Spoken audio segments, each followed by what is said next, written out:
Bonjour. Voici les titres de l'actualité du 4 juillet 2026. Une enquête internationale progresse après l'explosion d'un colis piégé à Monaco, avec l'identification d'une suspecte ukrainienne. En France, la justice est au centre de l'attention, la condamnation de Dany le Prince pour un quadruple meurtre a été annulée, et un nouveau procès ordonné. À Paris, le décès d'une femme après des tirs policiers a déclenché deux enquêtes distinctes. Sur le front climatique, le ministre Sébastien Lecornu a annoncé l'absence de département en alerte rouge canicule ce week-end, après une période de chaleur intense. Enfin, une erreur judiciaire à Rouen a conduit à la libération d'un homme accusé de tentative de meurtre, soulevant des questions sur la sécurité et la fiabilité de nos institutions. L'actualité internationale impacte directement la sécurité régionale, avec l'explosion d'un colis piégé survenu à Monaco. Une femme a été identifiée formellement comme la poseuse de bombes dans cette attaque qui a eu lieu sur le territoire monégasque. La victime de cette explosion est un oligarque ukrainien, Vladimir Molaev, qui a été blessé lors de l'incident. La compagne présumée de cet oligarque a également été gravement blessée et a dû subir une amputation suite à ses blessures, soulignant la violence de l'acte et ses conséquences physiques irréversibles. Les autorités ont agi rapidement. La suspecte principale, Anastasia Berezovska, de nationalité ukrainienne, a été identifiée en seulement 48 heures après les faits. Cette rapidité d'identification démontre l'efficacité des services d'enquête mobilisés sur ce dossier. L'enquête a révélé que la suspecte avait effectué plusieurs repérages avant de passer à l'acte, indiquant une préméditation dans l'organisation de cette attaque. Les investigations ont mené à une perquisition de son domicile situé près de Francfort, en Allemagne, preuve de l'étendue internationale de cette affaire.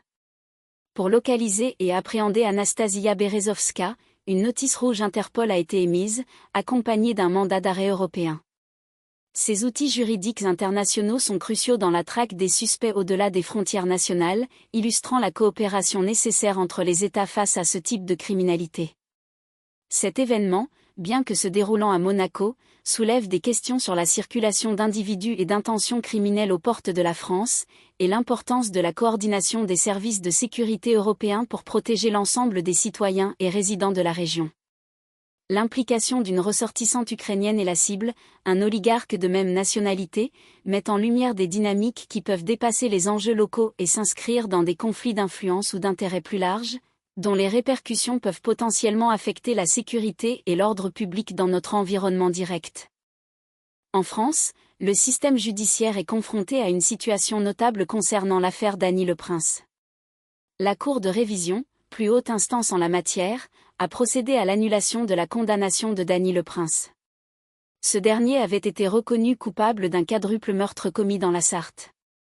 Cette décision majeure, rendue en ce début juillet 2026, marque une étape cruciale dans un dossier qui a déjà traversé plusieurs décennies de procédures et de rebondissements. L'annulation de la condamnation n'est pas une déclaration d'innocence, mais la reconnaissance par la Cour de révision qu'un doute sérieux pèse sur la validité de la procédure ou des preuves ayant mené au verdict initial.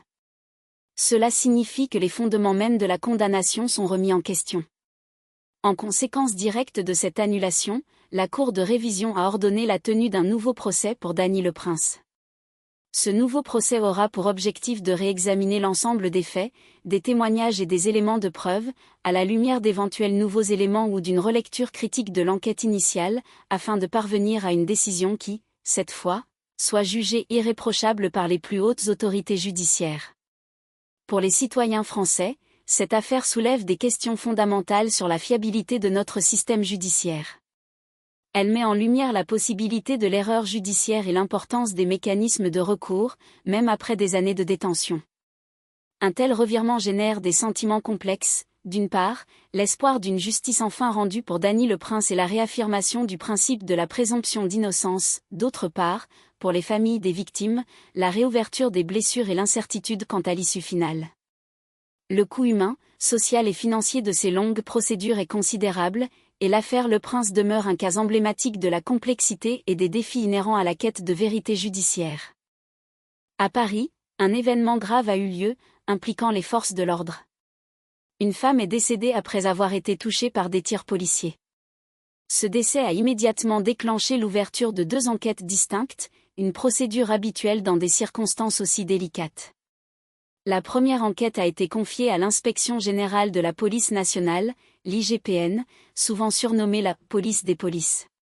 Cette investigation porte spécifiquement sur des violences ayant entraîné la mort, et a pour objectif de déterminer les conditions exactes de l'intervention policière, l'usage des armes, et la conformité des actions des agents avec les règles d'engagement. Il s'agit d'une démarche essentielle pour garantir la transparence et la responsabilité des forces de l'ordre face à l'opinion publique et à la justice. Parallèlement, une deuxième enquête a été ouverte par les autorités judiciaires. Celle-ci concerne une tentative d'homicide au préjudice d'une personne dépositaire de l'autorité publique, ce qui indique que la défunte elle-même aurait, avant d'être atteinte, été impliquée dans des actes qui auraient pu menacer la vie des policiers. Cette double perspective est cruciale pour comprendre l'intégralité du déroulé des faits et pour juger de la légitimité de l'usage de la force. Pour les Français, de tels événements interrogent directement la sécurité des citoyens lors des interventions policières et la confiance qu'ils peuvent accorder à leurs institutions. L'issue de ces enquêtes sera déterminante pour éclairer les circonstances précises de ce drame et pour évaluer les protocoles en vigueur.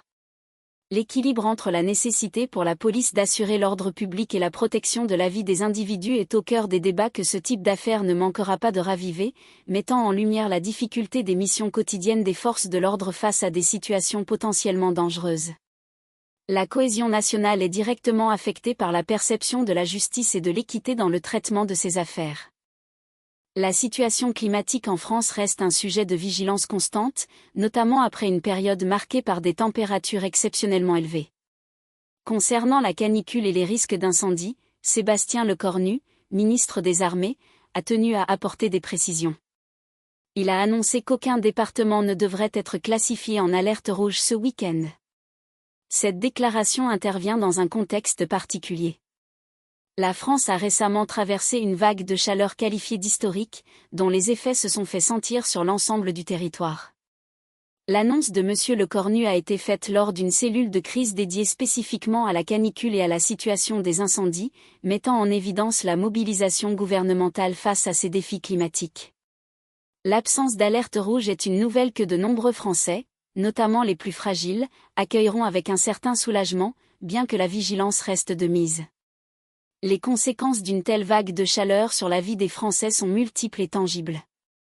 Sur le plan de la santé publique, les fortes températures augmentent les risques pour les populations vulnérables, notamment les personnes âgées, les enfants en bas âge et les personnes atteintes de maladies chroniques. Les services hospitaliers sont souvent sous tension pendant ces épisodes. Sur le plan économique, l'agriculture subit de plein fouet la sécheresse et les pertes de récoltes peuvent être significatives, affectant directement le revenu des agriculteurs et la chaîne alimentaire. Enfin, le risque d'incendie est accru, menaçant forêts, habitations et nécessitant une mobilisation exceptionnelle des sapeurs-pompiers, avec des coûts importants pour la collectivité. La déclaration ministérielle, bien que rassurante à court terme, ne doit pas faire oublier la nécessité d'une adaptation et de stratégies à long terme face aux effets du changement climatique qui impactent directement la sécurité et le bien-être de la population française. Dans l'enceinte du système judiciaire français, une erreur aux conséquences potentiellement graves s'est produite à Rouen. La justice de cette ville a libéré par erreur un homme âgé de 20 ans. Ce jeune homme était pourtant accusé de 2 tentatives de meurtre, des faits d'une extrême gravité. Cette libération, qualifiée d'erreur, soulève des questions fondamentales sur le fonctionnement des procédures au sein de notre appareil judiciaire. Elle ne résulte pas d'une décision délibérée de relax ou d'une mainlevée de détention conditionnelle, mais bien d'un manquement administratif ou d'une défaillance dans l'application des protocoles. La nature exacte de cette erreur reste à déterminer par des enquêtes internes, mais ses implications sont immédiates et sérieuses. La première et la plus directe des conséquences concerne la sécurité des Français. Un individu accusé de tentative de meurtre, des crimes qui mettent directement en péril la vie humaine, se retrouve en liberté suite à cette bévue.